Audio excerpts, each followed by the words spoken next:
Deepshika chemistry classes. In this video, we are going to discuss our new chapter of chemistry, chemical kinetics. So first we see what is chemical kinetics. यहाँ पे जो chemical है, chemical मतलब क्या कि chemistry में हम लोगों को केमिकल रिएक्शंस देखनी होती है, ठीक है। और काइनेटिक्स से होता है कि स्पीड, काइनेटिक्स का मतलब होता है कि स्पीड क्या है, ठीक है। सो जो भी हमारे पास में केमिकल रिएक्शंस होती है, उन केमिकल रिएक्शंस की क्या स्पीड होती है, केमिकल रिएक्शंस की स्टडी हम लोगों को इस चैप्टर में देखना है, ठीक है। जिसे हम लोग क्या कहते हैं, जिसे हम लोग रेट्स ऑफ रिएक्शन कहते हैं, कि अगर कोई केमिकल रिएक्शन है तो उस केमिकल रिएक्शन की कितनी स्पीड होगी, कितनी स्पीड से वो आगे बढ़ रहा है, ये सब कुछ हम लोगों को इस चैप्टर में देखना होता है, ठीक है।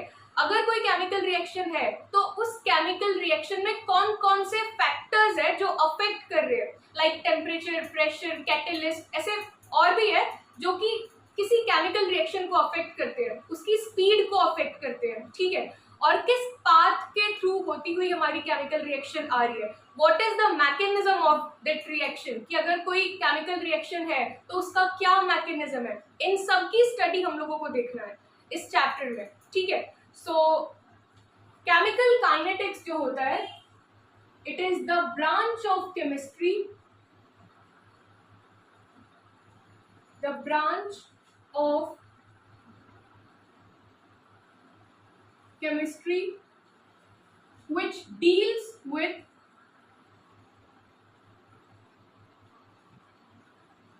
the rates of a reaction,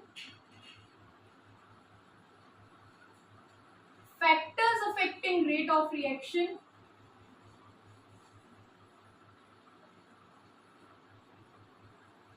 factors affecting rates of reaction,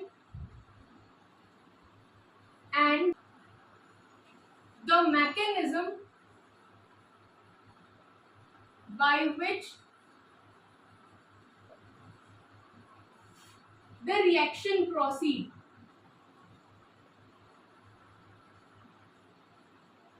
Chemical kinetics is the branch of chemistry, ये केमिस्ट्री की वो ब्रांच है जिसके अंदर हम लोगों को क्या देखना होगा, rates of a reaction.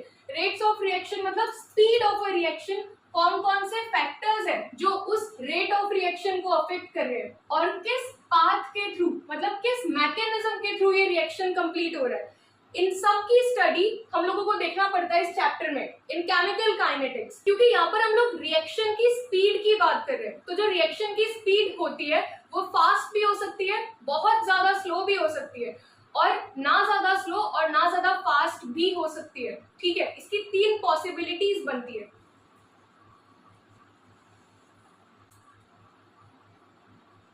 Based upon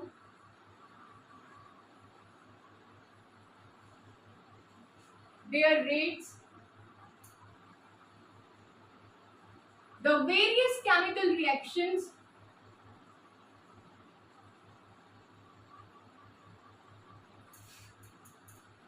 are classified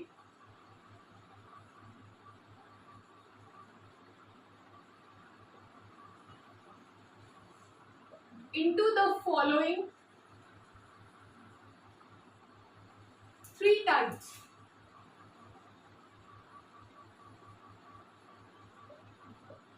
तो इनके रेट के बेसिस पर हमने क्या किया हुआ है, जो केमिकल रिएक्शंस होते हैं उन केमिकल रिएक्शन को क्लासिफाई किया हुआ है थ्री टाइप्स में।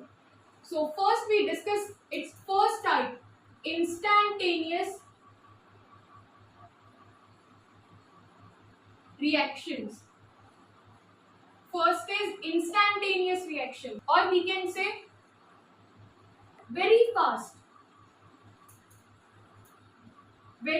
reactions, ठीक है। सो फर्स्ट हम लोग देखते हैं कि ये इंस्टैंटेनियस रिएक्शंस क्या होती है। So instantaneous reactions are those reactions which takes place very fast. Instantaneous reactions वो रिएक्शंस होती है जो बहुत ज्यादा फास्ट होती है, हम देख ही रहे हो यहाँ पर रिएक्शन कंप्लीट हो गई। तो इस तरह की जो रिएक्शंस होती है इन्हें हम लोग क्या कहते हैं, इन्हें हम लोग इंस्टेंटेनियस रिएक्शंस कहते हैं। इस टाइप की जो रिएक्शन के एग्जांपल्स होते हैं वो हो सकते हैं आयनिक रिएक्शंस। जो आयनिक रिएक्शंस होती है, आयनिक रिएक्शंस ऐसी रिएक्शंस होती है जो बहुत ज्यादा फास्ट रेट की होती है, ठीक है। सो इसका एग्जांपल देखते हैं। If we have AgNO3 silver nitrate combines with NaCl, ठीक है। अगर हमारे पास इस तरह की कोई केमिकल रिएक्शन है तो हमको पता है कि हमारा जो कंपाउंड होता है ये हमेशा कैसे बनता है, इसमें एक पॉजिटिव और एक नेगेटिव होता है, ठीक है। तो Ag के ऊपर चार्ज आता है पॉजिटिव एंड NO3 के ऊपर चार्ज क्या आ जाएगा, नेगेटिव। Na क्योंकि मेटल है, Na is sodium which is a metal, so it is positive and Cl will be negative.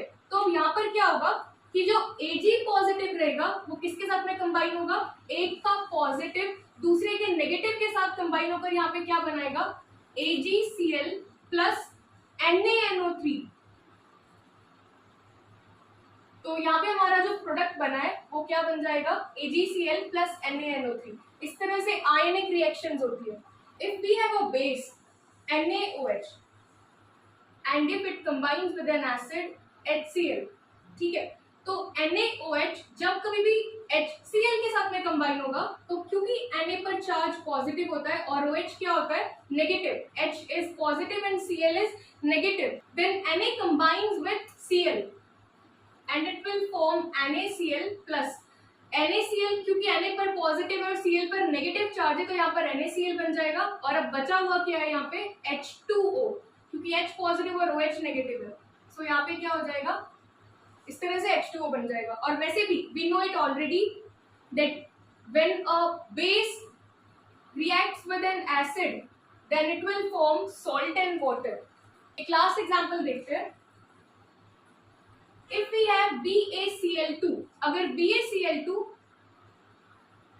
Combine होगा H2SO4 के साथ, BaSO4 barium sulphate plus 2HCl, क्योंकि Ba जो होगा ये पॉजिटिवली चार्ज होता है और ये वाला नेगेटिव होता है। सल्फेट हमेशा SO4 डाई नेगेटिव होता है और Ba क्या होता है, Ba इज डाई पॉजिटिव, सो ये क्या कंपाउंड बनाएगा, BaSO4 और बचे हुए H positive and Cl negative मिलके क्या बनाएगा, 2HCl।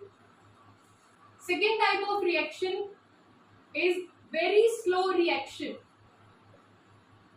वेरी स्लो रिएक्शन, और जिसे हम लोग क्या कहते हैं, dead slow, dead slow reaction. Those reactions which may take days or months to complete। ये जो स्लो टाइप ऑफ रिएक्शंस होती है ये कुछ दिन भी ले सकती है और कुछ मंथ्स भी ले सकती है कंप्लीट होने के लिए। मतलब ये इतनी ज्यादा स्लो होती है कि अगर हमारे सामने भी हो रही होगी तो भी हमको पता नहीं चलेगा कि वहां पे रिएक्शन हो रही है, इतनी ज्यादा स्लो होती है। तो एक रिएक्शन तो इतनी ज्यादा फास्ट थी कि कब हो गई पता ही नहीं चला, और एक रिएक्शन इतनी ज्यादा स्लो है कि अगर हम उसको कंटिन्यूसली देख भी रहे हैं तो भी हमको पता नहीं चलेगा कि वहां पे रिएक्शन हो रहा है। तो इस टाइप की जो रिएक्शंस होती है जो बहुत ज्यादा धीरे चलती है, इन्हें हम लोग क्या कहते हैं, very slow reaction. It's example is rusting of iron. जो रस्टिंग ऑफ आयरन होता है ये बहुत ही ज्यादा स्लो प्रोसेस होता है। It's third type is moderate reaction.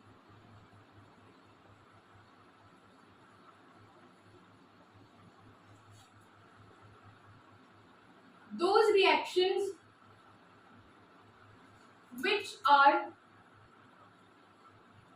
neither very fast nor very slow,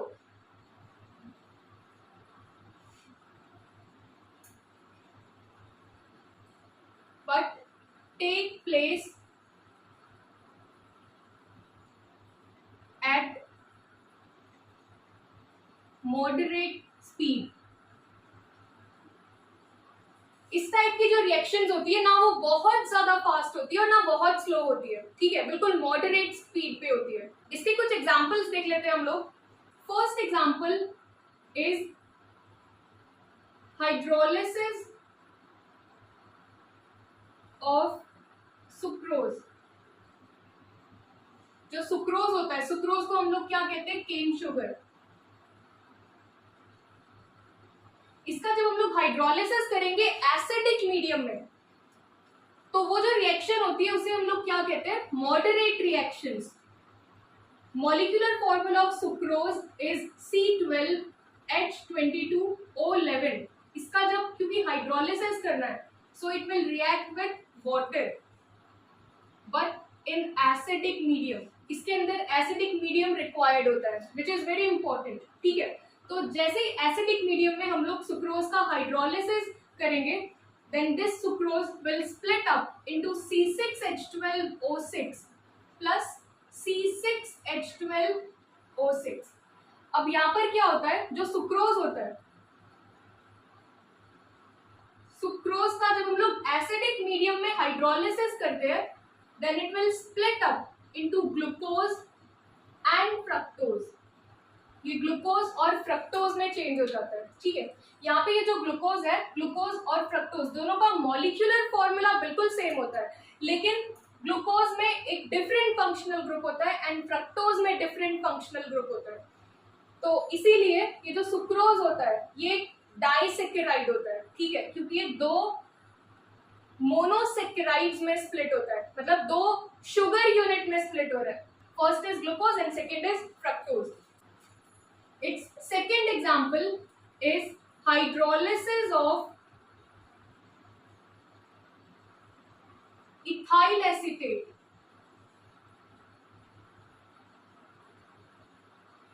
ethyl acetate का जब हाइड्रोलिसिस करेंगे, ठीक है, और ये वाली जो प्रोसेस होती है ये तो अल्कोहल के प्रिपरेशन में भी यूज होती है। ठीक है, so both of these reactions are very important reactions. So first we see ethyl acetate. What is ethyl acetate?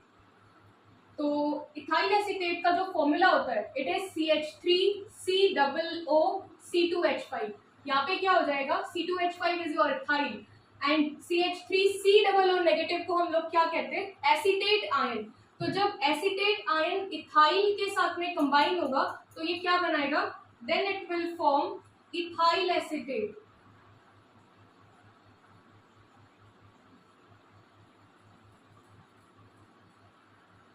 अब यहाँ पे क्या करना होगा, हमको इथाइल एसीटेट का हाइड्रोलिसिस करना होगा। So it will react with water but in acidic medium. तो ये किस तरह से स्प्लिट होगा देखोगे, जब कभी भी वाटर को एसिडिक मीडियम में हम लोग स्प्लिट करते हैं तो यहाँ से क्या होगा, एक H पॉजिटिव और एक OH नेगेटिव बाहर निकलेगा। तो हमारा जो कंपाउंड बनेगा वो क्या बनेगा, CH3COO। क्योंकि O पर चार्ज नेगेटिव होता है तो H पॉजिटिव किसके पास आएगा, इस O के पास, तो ये बन जाएगा acetic acid. Plus C2H5 alkyl group है और एल्काइल ग्रुप्स क्या होते हैं, पॉजिटिव होते हैं, तो पॉजिटिव के पास कौन आ जाएगा, OH नेगेटिव ग्रुप। सो C2H5OH ये बना देगा यहाँ पे इथाइल अल्कोहल। तो इस तरह से हमारा यहाँ पे रिएक्शन होता है। तो जब कभी भी हम लोग यहाँ पे क्या करते हैं, इथाइल एसीटेट का एसिड हाइड्रोलिसिस करते हैं, then it will give acetic acid and ethyl alcohol. इस तरह से ये रिएक्शन होता है और ये जो रिएक्शन होगा दिस इज मॉडरेट रिएक्शन।